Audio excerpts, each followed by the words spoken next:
Alan Reed's voice sliced through the glass conference room. Rules apply to everyone, Vera. No exceptions. He tapped the HR dashboard, and the screen blinked red. Payroll deduction confirmed. My ID badge dimmed to gray. Access suspended for policy infraction. The room smelled of burnt coffee and cold arrogance. Around me, no one spoke. Because that's what fear sounds like in an office built on compliance. Alan smiled like he'd just enforced justice. He didn't realize he'd just triggered something built to outlive him. Something hidden, something irreversible. Before I go on, have you ever been punished for something absurd at work? Comment below and hit subscribe. The meeting room lights were too bright, the kind that made every reflection sharper, every silence louder. Alan Reed stood across from me with his tablet tilted just enough so I could see the screen, an HR notice glowing red. 3 minutes late, Vera, he said, voice clipped, pretending this was about discipline and not dominance. The system automatically issues a $300 deduction for repeat infractions.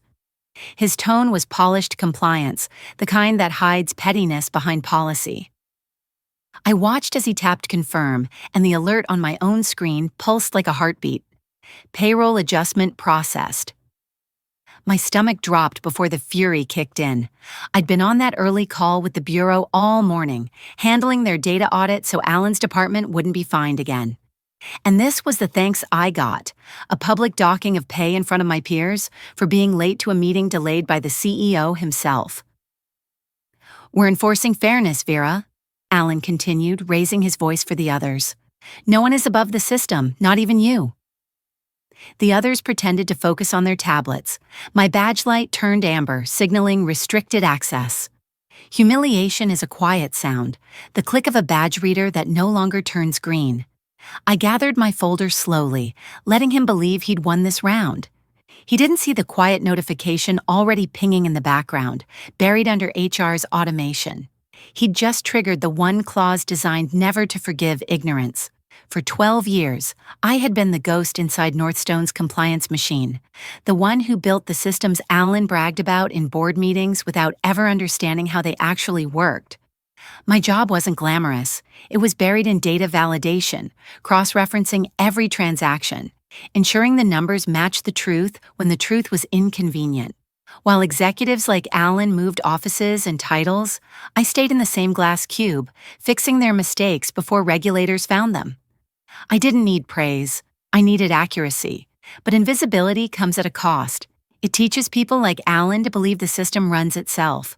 When I first joined, Northstone was a mess of overlapping audits and manual reconciliations. A single missed entry could cost millions in fines.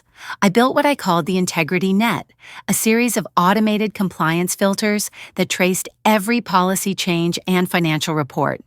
It could identify risk before risk had a name. For years, it saved their reputation.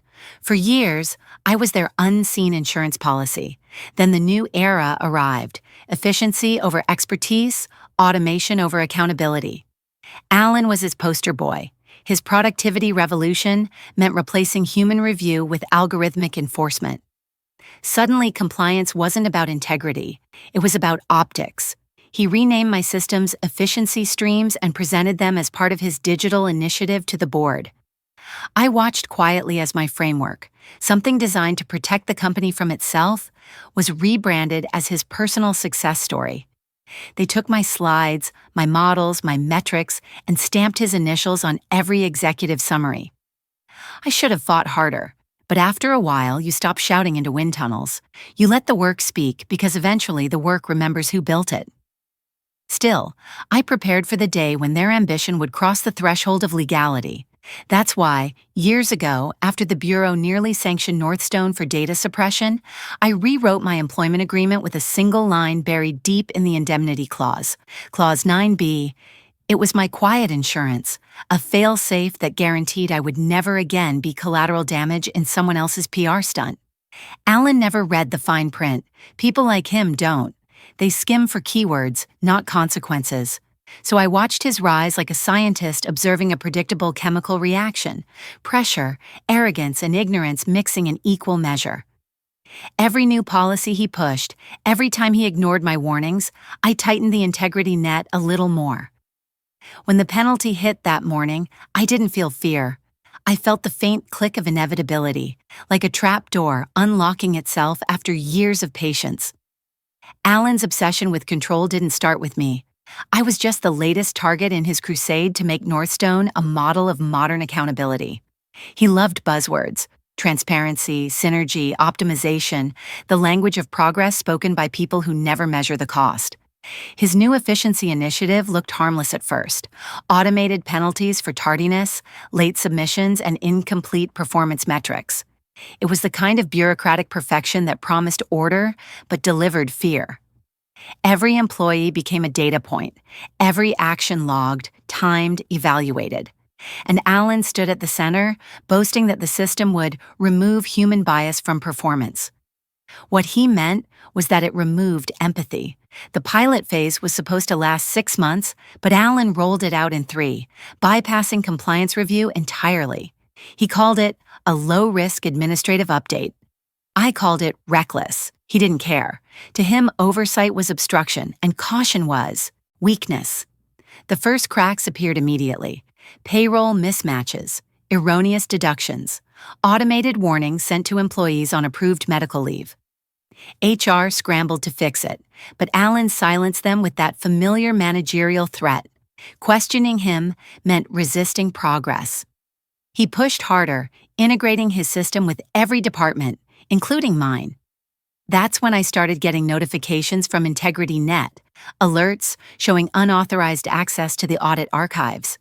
Alan's team had begun repurposing my tools, rerouting compliance data through their penalty algorithms. They weren't just tracking lateness, they were mining audit records for behavioral trends, attaching risk profiles to employees. It was an internal surveillance network masquerading as efficiency. I confronted him once privately. "You're crossing a line," I said, placing a printed report on his desk. "Compliance data is privileged. If you blend it with HR enforcement, you risk invalidating every internal audit for the last fiscal year." He smirked like I'd complimented him. "Vera, you think too small. The Bureau won't care about details if we're showing measurable improvement. Numbers talk louder than principles." I looked at the dashboard behind him: names, timestamps, deductions, color-coded by performance level. My own entry was marked in yellow.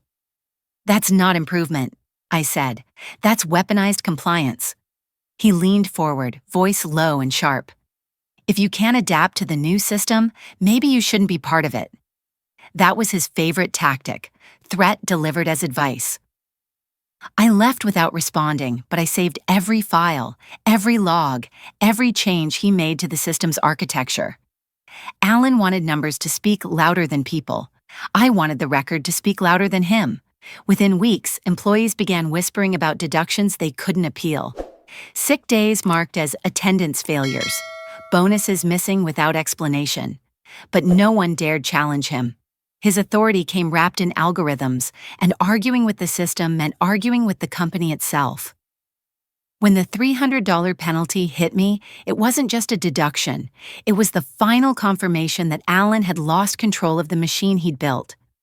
The system he worshipped as objective truth had just crossed into my domain, into the contractual territory he'd never understood. And when a machine violates compliance law, the law doesn't punish the machine. It punishes its maker. I still remember the day Clause 9B was born, March 3, 2014. Northstone had barely survived a compliance disaster, a missed disclosure that almost cost the company its license. Back then, I was just the senior auditor who found the buried report 3 hours before regulators arrived. The board praised Alan for rapid recovery, while I stayed up all night reconstructing the missing data that saved his reputation. That was when I realized the company would always celebrate the wrong people. My attorney, a woman named Dana Weiss, drafted the indemnity clause after that crisis. "This makes you fireproof," she said, her pen scratching the paper. "If they ever penalize you without due process, your confidentiality dissolves automatically, and you're obligated to disclose everything to the Bureau. You won't need to fight. They'll destroy themselves." I agreed to it quietly. I wasn't thinking of revenge, I was thinking of survival. Over the years, I'd buried that clause under layers of routine updates and compliance renewals. Alan's team had signed off on it annually without reading a word. They treated employment agreements like a stack of receipts. The irony was poetic. He had reauthorized the weapon that would undo him. When my badge turned amber that morning, the integrity net detected a compensation alteration. Within 90 seconds, it began executing the regulatory disclosure protocol. The screen on my desk blinked once, then split into cascading notification windows. It started uploading encrypted compliance archives, 12 years of internal audit data, untouched since the Bureau's last review. Every document carried metadata linking back to Alan's efficiency initiative, showing how his automation had tampered with financial review files. Each time his system adjusted an employee's pay, it had also modified the record of their cost center classification. What looked like routine HR entries were, in legal terms, falsified audit data. I watched the progress bar move across the screen with mechanical precision: 14%, 26%, 39%, a slow-motion countdown to disclosure. I could have stopped it technically. I still had admin access, but I didn't. Not because I wanted to ruin him, but because stopping it would mean erasing the very protection designed to keep people like me safe. Alan's system had called me non-compliant. My system disagreed. At 53%, my phone buzzed with a priority alert. Notification sent. Corporate Oversight Bureau, Compliance Integrity Division. Within minutes, automated legal notices began pinging every executive inbox with the subject line, Mandatory Audit Disclosure, Section 9B Activation. Somewhere on the executive floor, I imagined Alan watching the same alerts appear, realizing too late that this wasn't a glitch. It was governance doing its job, my job. When he'd mocked me in meetings for being too procedural, this was what he'd missed. Procedures are how you make consequences permanent. The protocol didn't just send documents, it generated a chain of legal requirements. Northstone's compliance status instantly shifted from certified to under review. That meant every pending contract, merger, and government tender froze. The company was paralyzed, not because I wanted it to be, but because Alan's policy made it unavoidable. The machine he'd built to enforce control had tripped a clause designed to enforce truth. By the time the upload hit 100%, the entire corporate architecture was in lockdown. Lights flickered as the IT department tried to isolate servers. Phones started ringing down the hallway, then stopped. There was no containing it now. The Bureau would have full access within the hour. I sat back, heartbeat steady, watching my system obey the one principle no executive could override. Accountability doesn't care about hierarchy. The emergency summons came before noon. Executive Incident Review, Conference Room 7B. The email read, flagged urgent. I arrived to find Grant Hollis, the CEO, pacing in front of a wall of frozen dashboards, every one of them flashing compliance alerts. Alan sat stiff at the table, his tie askew, eyes locked on the tablet in front of him as if denial could make the numbers vanish. A cluster of legal counsel whispered near the door, faces drained. The room felt like the aftermath of a chemical spill, everyone breathing carefully, afraid to trigger something worse. Grant looked up when I entered. "Vera, tell me this isn't as bad as it looks." His voice wavered between command and desperation. I placed my folder on the table. "That depends on how you define bad," I said. "Your HR system issued a wage deduction that activated Clause 9B. Under federal compliance law, that constitutes a breach of indemnity. The system has already transmitted 12 years of internal audit data to the Corporate Oversight Bureau." Silence. You could hear the hum of the ceiling lights. Alan finally spoke, his tone defensive, brittle. "This is a misunderstanding. It's a software misfire. We can issue a retraction, roll back the change." "No," I cut in. "You can't. Once the Bureau receives data under an indemnity trigger, it becomes part of a regulatory record. Retraction would constitute evidence tampering." His mouth twitched like a man realizing the ground beneath him wasn't floor. It was glass. You're telling me a $300 penalty just handed them our entire compliance database? Grant asked. I'm telling you, I replied evenly, that your efficiency initiative modified audit-linked payroll data, which under Section 4A of the Integrity Act classifies as financial misrepresentation. The Bureau will read that as systemic manipulation. Grant turned to Alan, his voice sharpening. Did you integrate HR with compliance servers without legal review? Alan hesitated. It was an optimization layer. It was a violation, I interrupted. And now it's traceable. Grant's jaw tightened. He looked at me with something between fear and respect. Can we contain the damage? Containment isn't an option, I said. The protocol automatically sent copies to all related oversight divisions. In 45 minutes, Bureau investigators will request direct access to Northstone's infrastructure. A lawyer spoke up timidly. If we cooperate early, we might reduce liability. Grant snapped. We? You mean me, because this is on leadership oversight. His attention swung back to me. Vera, can you talk to them? Make this right? I met his eyes. I don't control the Bureau. You do, however, control whether this looks like a cover-up or a correction. Alan slammed his hand against the table. This is sabotage. You set us up. The accusation came out more like panic than anger. I didn't set you up, I said quietly. I set up safeguards against misconduct. You tripped them. He leaned forward, face flushed, trying to recover his authority. You think this makes you some kind of hero? No, I said. It makes me compliant. Grant's assistant rushed in, whispering into his ear. He turned pale. They're here, he said. The Bureau's audit team is in the lobby. Alan sank back into his chair. His screen refreshed, displaying the headline already spreading across internal feeds. Northstone under federal review for compliance breach. The irony must have burned as deeply as the humiliation. He had wanted to make an example of me. Now he was the example. I gathered my things and paused by the door. You wanted an automated system that enforces accountability. I said softly. Congratulations, it's doing exactly that. And then I left them to drown in the silence that follows realization, the moment when arrogance finally meets evidence. By the next morning, Northstone looked like a company under siege. Overnight, the Bureau's audit command had taken control of our network, sealing servers, freezing emails, and redirecting all data traffic to an external review hub. The security badge readers flickered red across every floor. Nobody could move freely, not even executives. The hallways felt like a pressure chamber, silent except for the muffled sound of printers churning out subpoena requests. My phone vibrated nonstop. Messages from colleagues, legal, and even old friends in risk management asking if the rumors were true. They were, every one of them. The Bureau's team set up in the glass-walled executive suite, reviewing terminal logs, pulling employee profiles, and interviewing anyone linked to the efficiency initiative. They didn't yell. They didn't threaten. They just documented everything, and that was worse. Alan tried to keep his composure, hosting update briefings in the cafeteria like a man pretending to steer a sinking ship. But his voice cracked when people asked direct questions. How did the HR system access audit servers?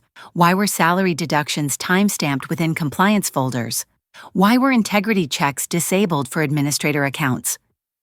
Each question landed like a blow. Every answer was a confession disguised as a technicality. I walked past one of the interview rooms that afternoon and saw Alan through the glass, sleeves rolled up, trying to explain away evidence he didn't understand. Beside him, the Bureau officer scrolled through a digital trail. Every unauthorized modification traced back to his login credentials. The numbers spoke louder than his denials. Upstairs, the board convened an emergency session. Half the directors attended remotely, faces blurred by poor connections or deliberate distance. The company's stock had dropped 18% in 24 hours, and several clients had suspended contracts pending integrity verification. Grant looked older than he had the day before, his perfect posture gone. We're hemorrhaging trust, he said quietly. We can't even access our own compliance portal without Bureau approval. The legal counsel tried to sound optimistic. Full cooperation could reduce penalties. But the room already smelled of loss, the kind you can't insure against. Alan wasn't invited to the board meeting, but his name was everywhere in the documents projected on the wall. I didn't speak unless asked, though every eye eventually turned to me. "Vera?" Elizabeth Keene, the audit chair, said. "Is there any way to reverse the activation?" I shook my head. Clause 9b is a self-executing provision. Once triggered, it can't be withdrawn without breaching federal compliance law. The Bureau has full custody of the data. Any interference would constitute obstruction. She nodded slowly, like someone realizing a door had closed permanently. Then our only option is surrender. Outside the glass, employees gathered near their desks in clusters, whispering, refreshing the internal feed every few minutes. The HR portal had been locked. Everyone could see the notice. Operational suspension pending federal review. It was the first time I'd seen the building truly still. No chatter, no meetings, no directives. Just quiet reckoning. That evening, I stayed late on the 34th floor, long after most had gone home. From my office window, the city glowed with the indifferent calm of people still moving forward, unaware that inside Northstone's walls, reputations were unraveling. On the conference table behind me sat a copy of the Bureau's preliminary findings. I scanned the first page. Systemic breach of audit autonomy through unauthorized HR integration, deliberate suppression of employee appeals, and procedural negligence by senior executives. My eyes stopped on the final line. Primary responsible party, Director of Human Resources, Alan Reed. It wasn't vindication, it was confirmation. The truth had simply surfaced the way it always does when arrogance meets record-keeping. When I left the building, security was escorting Alan out through the lobby, his badge clipped to his pocket, turned upside down. No handcuffs, just silence. He avoided my eyes, maybe out of shame, maybe because he finally understood that revenge had never been the motive. The system he weaponized had merely obeyed the rules he ignored. By dawn, Northstone's name was trending across every business outlet, headlines calling it the efficiency collapse. It wasn't poetic justice, it was procedural. The Bureau's review turned from investigation to dismantling. Within a week, Northstone's leadership was replaced by interim directors appointed by regulators. Alan's termination came first, a sterile memo circulated company-wide at 7:42 a.m. Director of Human Resources, Alan Reed, is no longer with the company. No farewell email, no ceremony, just erasure. Grant resigned 2 days later to preserve organizational stability, though everyone knew the Bureau had recommended it. The efficiency initiative was suspended indefinitely, and with it, every illusion of control that had fueled the company's arrogance. What followed was chaos disguised as reorganization. Department heads scrambled to rewrite procedures, lawyers fought to contain liability, and employees whispered about who might be next. I returned to my desk as if nothing had happened. My badge, now glowing green again, felt heavier than ever. Donna, my attorney, called with updates.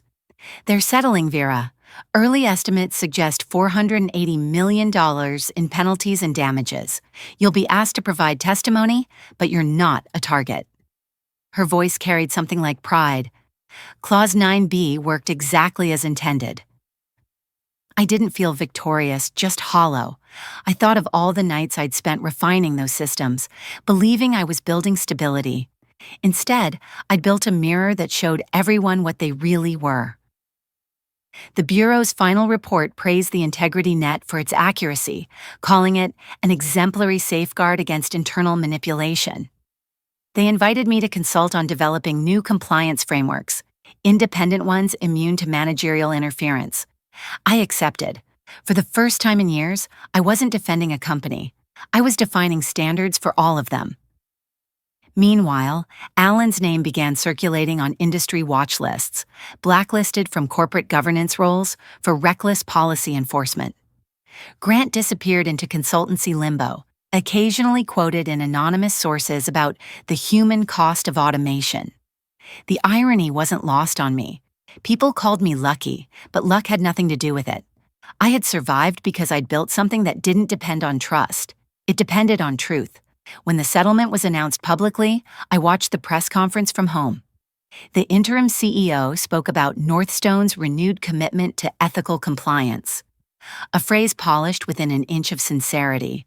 Behind her, the bureau seal reflected in the glass like a watermark of authority. The reporters didn't mention me by name, but they didn't need to. Every person in that building knew whose claws had forced this reckoning. By the time the cameras shut off, I'd already turned off my phone. I didn't need applause. I just needed silence, the kind that follows the sound of a machine finally powering down. Months later, the building felt unfamiliar. New leadership occupied the executive wing, the walls repainted, the slogan in the lobby changed from efficiency through precision to integrity through accountability. It was almost poetic, like a company trying to rewrite its own conscience. I walked past the security desk, my badge no longer active but preserved in a small frame on the wall outside my office, former Director Compliance Integrity Systems. The security guard nodded with a mixture of respect and unease. Everyone remembered the day a $300 deduction had detonated a corporation. I'd returned not as an employee, but as a member of the Bureau's external advisory panel.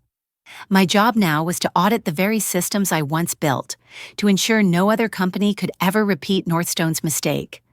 It was strange, reviewing their revised policies, seeing my own language appear in their new code of ethics. The integrity net still ran, but under new protocols, independent of any HR or financial oversight. It had survived the collapse, purified by consequence. I paused by the conference room where Alan once stood over me, reciting policy as if it were scripture. The glass walls gleamed with the reflection of morning light, and for the first time, I didn't feel anger. I felt distance. Some lessons don't shout. They hum quietly in the background, like servers processing truth at their own pace. Before leaving, I glanced once more at my framed badge. Beneath it, a brass plaque read, "The system failed upward until it met a clause that didn't." I smiled, not out of triumph but understanding. True revenge isn't destruction, it's restoration. They built a machine to measure obedience. I built one to measure integrity. In the end, only one survived. I learned that the real danger inside any organization isn't chaos, it's blind efficiency. Northstone didn't collapse because of malice or sabotage. It collapsed because people like Alan believed automation could replace accountability. He thought compliance was a switch to be flipped, not a principle to be upheld. What destroyed him wasn't the system, it was his worship of it. When leaders chase metrics instead of meaning, when they enforce rules without context, they turn workplaces into machines that consume their own people. I saw colleagues become data points, policies turn punitive, and good work buried under dashboards built to impress shareholders. The irony is that the system Alan tried to weaponize against others ended up enforcing the very standards he ignored.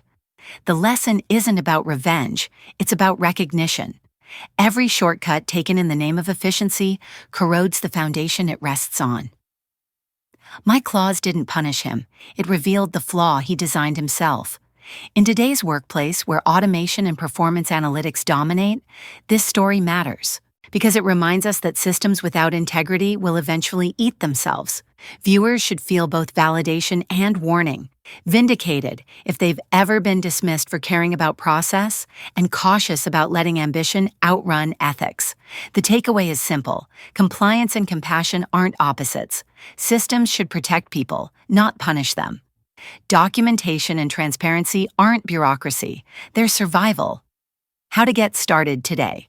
Review your workplace systems. Ask why each rule exists, not just what it does. Document decisions, especially when leadership moves too fast. Build small safeguards into your workflow, processes that preserve integrity even when pressure rises. Speak up when efficiency replaces fairness.